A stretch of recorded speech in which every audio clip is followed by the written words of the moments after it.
We're starting here at St. Vincent Ferrer Church, a place of devotion to St. John Paul II. Over his many years in the papacy, he had such a wide effect on the church. But not least among the importance of his many teachings are those pertaining to suffering. John Paul II stressed time and time again the redemptive value of suffering. John Paul II went to his would-be assassin later on in prison and forgave him. His assassin asked him, "How did you survive this?" And John Paul II responded, "One finger pulled the trigger and another guided the bullet." In our place of worship, we have here both a relic that consists of a portion of the sash that he was wearing during the attempt of his own life, and a bandage that St. Jacinta was wearing during her own death. Those two relics offer an opportunity for many to unite their own sufferings to the redemptive sufferings of those two modern saints.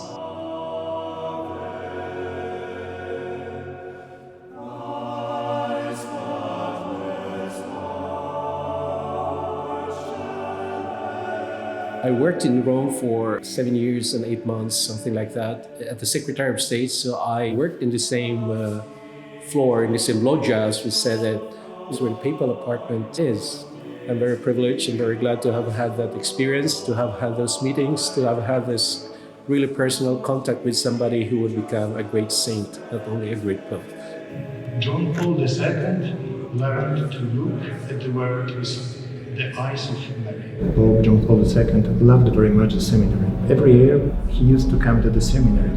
And I remember that in these moments he stayed together with us, just as our father and brother in the priesthood.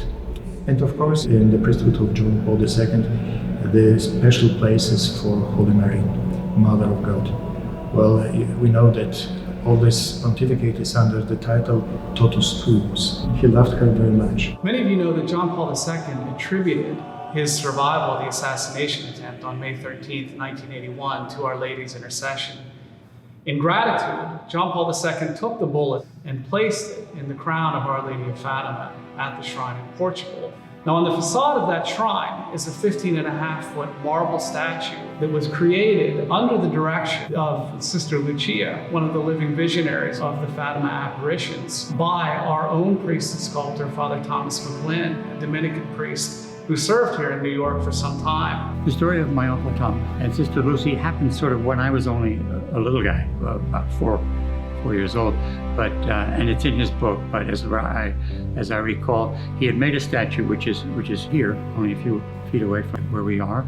He got special permission to visit Lucy. I don't know if everyone realizes there were 3 small children at Fatima, but 2 died only a few years later, and Lucy was a contemplative nun, very much tucked away from the world. But Father McGlynn was able to get permission to see if the statue he had made matched her vision. And she wound up saying, no, it wasn't like this, and insisting on several corrections. Her vision was very different. And then they sort of went back and forth a little bit. And eventually they came up with this statue he then made. And then, of course, years later, he made the huge statue, which is basically the same, which is in the niche at Fatima. It was an amazing piece of sheer construction because it was all marble and because 100% of the work was done by Father McGlynn. If we look at the message of Fatima, there's a very interesting note. She never says, "I am the Lady of Fatima." She says that I am the Lady of the Rosary.